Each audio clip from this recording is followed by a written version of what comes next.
Greetings and welcome to In Depth. I'm Dike Rostant.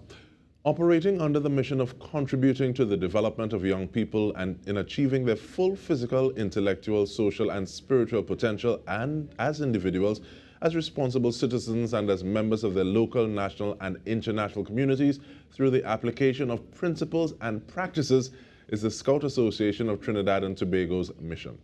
The National Commissioner, Mark Ainsley John, he joins us now.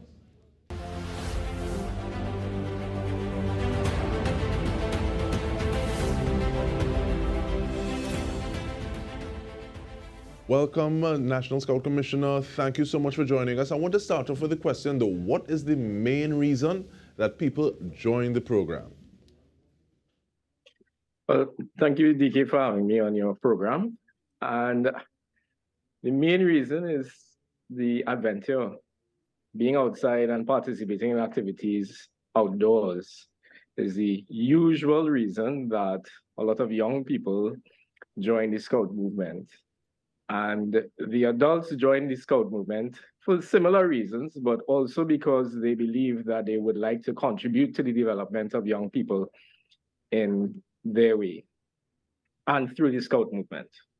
So we have adults joining on from that perspective, but our young people join because they are yearning and searching for a sense of high adventure and high adventure activities. And in terms of having those individuals join, where are they joining from? Is it a matter of schools, churches, communities? How do people, what's the catchment area? Okay, so our youth membership starts at the age of 7 and finishes at the age of 25. We have 4 different sections in the organization. We have Cub Scouts, which is from the ages of 7 to 10 and a half, Scouts from 10 and a half to 15, Venture Scouts from 15 to 21, and Rovers, a new section from 21 to 25. And we operate in communities across Trinidad and Tobago, both within the schools and outside of the schools. So we have several community-based groups. We have groups that exist at community centers, groups that exist within churches. We have groups that exist within schools. So our organization literally exists across both islands in Trinidad and Tobago. And we have a blend of participation via the formal education sector as well as through communities. It seems as though, and I'm glad you speak about both Trinidad and Tobago. I think a little while ago we would have had a story featuring one of the oldest persons involved in Scouts, Mr. Archer, who is in his 90s, if I'm not mistaken. But having this catchment, looking at people 7 to 10 and a half, or all the way up to 25, what are some of those skills that individuals partaking in the movement, in the associations, the programs, would come away with? Is it a matter of saying, okay, well, I can function better with individuals, I'm better able to be employed? What are some of those things that when you finish this program, you should be able to do this? What is that X? What is that component? Well, the goal of the Scout movement is to create active citizens. Active citizens, meaning citizens that can go out and contribute to the development of their society and in their communities, and starting within their homes and branching outwards into their streets, their neighborhoods, and then, of course, the community and the island at large. And so the organization exists across the globe. Is a global organization, and we all have that one main goal: to create in young people the ability to be active in their communities. And so we have a diverse program that allows us to do so. And as you see, I have some badges on my uniform. And so young people work for badges. And within those badges, that badge system, young people are able to get an understanding of several things. For instance, life-saving. A young person can work for the life-saving badge, they could work for the swimmer's badge, they could work for the first aid badge, they could also work for the civics badge. So we have that opportunity that is given to young people to be able to understand how society functions, but also be able to have a taste via that badge system into a place where they can direct themselves as they get older. So take, for instance, one of our young people he's abroad on scholarship studying right now, but he is also an avid sportsman in the field of kayaking, and he would have learned kayaking at one of our groups in San Fernando, right? And he's on track to becoming an Olympian. But it is because of the opportunities that he received within the Scout movement in terms of the kayaking program and the water activities that he did there, that he is able to channel his love for kayaking as well as channeling his love for sports to become, God willing, a future Olympian in the sport for Trinidad and Tobago.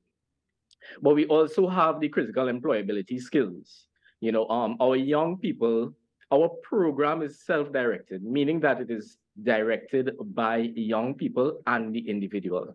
So the young person, the individual, the scout, the Cub Scout, the Adventist Scout, the Rover, they are the ones who choose what badges to work for. They are the ones who sit down and decide what activities to do. They are the ones who say that we would like to go and give some sort of community service because we exist in this community. And they're the ones who project manage. They develop the project, they plan the project, they execute the project. So they learn project management skills. They also learn leadership skills. Our young people are the ones who decide and then act. And in order to act, they must lead. And they lead themselves. They lead themselves through what we call a patrol system. So the patrol leader is the ones that amalgamates the ideas, and then from the amalgamation allows the group of individuals within that patrol to execute the ideas that those young people come up with. And I guess it's always something to have skin in the game, so you feel invested into what you're doing, as opposed to saying, okay, well, I'm just following what somebody had, a directive of someone else. But one of the badges I see, and you spoke about opportunities, especially with the young man who is away on scholarship right now, but there was an opportunity to take part in the Independence Day parade for the Diamond Jubilee. What was that feeling like? Because I think it's the first time that the Scout Association has had that sort of presence at the Independence Day parade. Well, my wife was next to me, and I literally walked down the staircase, and it was overwhelming because when I got back up and I looked at all of our young people and leaders marching, and I told her I nearly cried, because it was overwhelming to see our scouts on parade, but also as an historian myself, to recognize that the Scout movement for the last 110 years has played a very big part in the development of our military, especially because we have a lot of scouts who leave the organization and join the military. One of our bands was on parade for the Independence Day celebrations. And many of their members joined the military to play in the band, but also to become members of the military. We have had several leaders in the military who came from the Scout movement. Commander Don Polo, for instance, was a member of the 1st Marbella Scout group in Pointe-a-Pierre district. And we have had several senior members of the military who have learned the skills of leadership, learned the skills of being outdoors and adapting to the outdoors environment, as well as learn the skills of discipline and transferred those skills to the military.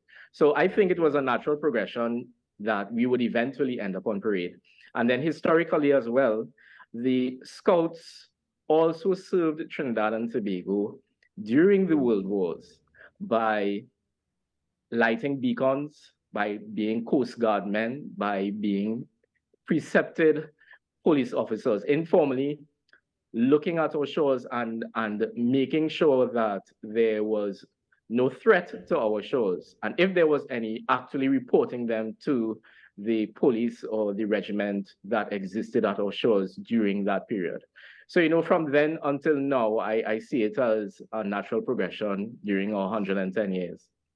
I'm grateful that you're able to bring this level of history to it, and we continue the conversation with you, National Scout Commissioner Mark Ainsley John, when we return. Stay with us.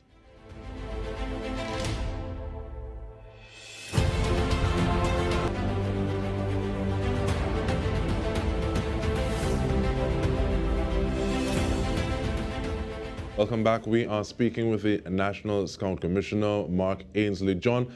And just before we took the break, we were looking at the fact that included in the ranks of so many of our nation's military forces and services, we have individuals who would have passed through the scouting movement, through the Scouting Association. Continuing in the line of inclusion, how does the association include the sustainable development goals in building these young people's Scout Commissioner?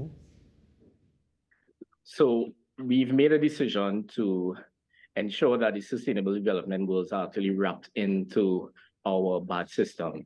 So the Youth and United Nations Global Awards, for instance, has been included as part of the set of badges that our young people can work for. And we've dedicated months of the year towards those badges. So for instance, November was dedicated to forests. And we began the process of partnering with the Flying Tree Foundation.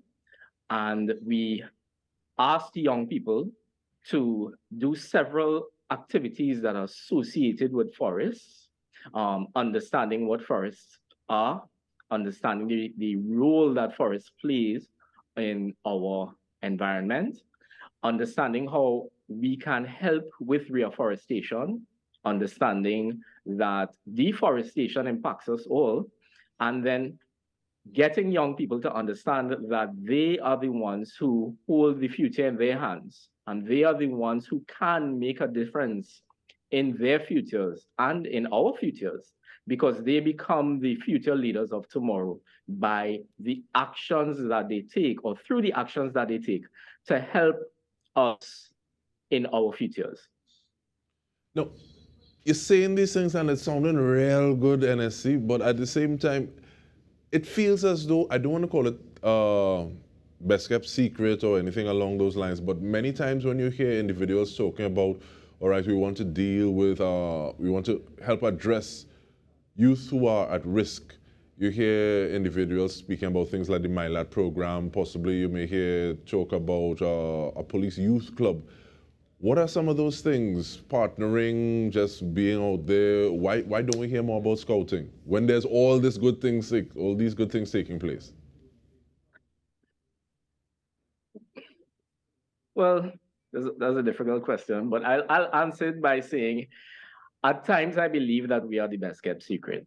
I do believe so. You know, in growing up, I would have heard from many people when they saw me in my uniform, oh, they still have scouts, you know, and that has been a very pervasive sort of discussion by many members of our society.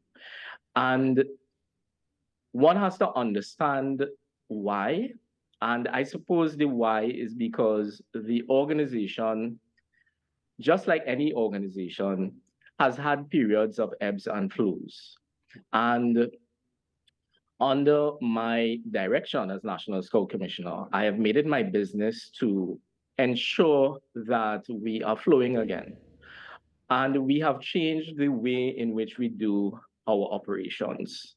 So for now and from now, we have partnered with a lot of organizations. For instance, we've partnered with the police youth clubs because we recognize that young people exist within the police youth clubs. And if we can bring our program to them to allow them to understand the same sustainable development goals, the same Youth and United Nations Global Awards, the same ability to become a leader, the same critical employability skills by partnering with the police youth clubs, then young people within the police youth clubs who are not members of the Scout movement are able to participate in the Scout program. But one of the issues that we've had is sustainability. And that sustainability comes from the fact that the Scout movement is powered by volunteers. So I'm a volunteer, and every adult in scouting is a volunteer, whether they serve at the board level or whether they are leaders within the organization. And because we are powered by volunteers, it means that if we don't have people willing to volunteer, then we are unable to give the kind of service that we require to our young people across Trinidad and Tobago. And I think the other aspect of things is that, and we did a very introspective look of the organization and our function, our program, our operations. We redesigned our program to fit the needs of young people today. We also redesigned the way in which we deliver our programs. So there's a lot of inclusion of 21st century technology. There's a lot of inclusion of families now, because many adults would drop their young people to the meeting place and leave them, and would really and truly not have a very good or keen understanding of what exactly takes place at Scout meeting. And COVID-19 and us being locked away from each other served as a great boon to the organization, because as Deputy National Scout Commissioner Program and then National Scout Commissioner, I worked with my team to hybridize the Scout movement to allow scouting to take place at home and via an online means, as well as an offline means in people's houses or in their yards. And through that method, we created a lot of proxy leaders for the organization. So young people logged into Zoom sessions just like this, and they spent time with their leader in the organization. And then the activities that we provided as a movement was such that it allowed families to participate. So one, for instance, was called Zen in Nature. And it was specifically designed to allow for stress relief and whole family stress relief, so that through Zen in Nature, a young person had to find a spot outdoors within their yard space or on a balcony or in a gallery and work with their parents to prepare a meal, and then simply sit with their parents and actually have a discussion about what was taking place in their lives, what was taking place in our society, and ways in which that family can help each other to overcome any obstacles that they were experiencing at that point in time. Another thing that we did was allow our program to be accessible via online means, which meant that a lot of individuals who were not part of the Scout movement could have accessed the things that we were doing, could have seen the videos that we created in terms of guides to participate in them, and could have also logged on and participated in our activities, so that they could have a better sense of and an understanding of the Scout movement. And because of those methods, we have actually experienced some growth coming out of decline pre-COVID-19. So from 2020 onwards, we have experienced significant growth in the Scout movement at the group level, as well as significant redevelopment of partnerships and an increasing number of new partners to the organization, so that we could provide more opportunities for young people across Trinidad and Tobago. You know, I mentioned police youth clubs. They actually joined with us. The Girl Guides also joined with us for our virtual camp in 2021. You know, and we helped those two organizations to allow young people to do a camp, a Scout activity during the lockdown. You know, our Girl Guides, our sister organization, Girl Guides, is actually still working with us. The Police Youth Clubs works with us as well. You know, the Cadet Force also works with us, because my mandate is a win for a young person, is a win for everyone. And in terms of those wins, though, NSC, it seems as though sure. Specifically discussing the program for at-risk youth is something we need to do at another time, but looking forward to the conversation. Mark Ainsley John, National Scout Commissioner, looking at what is going on. I guess we got the overview of the Scout Association at this point in time, so look forward to the next one. But on behalf of the entire TTT News team, I'm Dike Rostant. This has been In Depth with me. Thank you so much for joining us.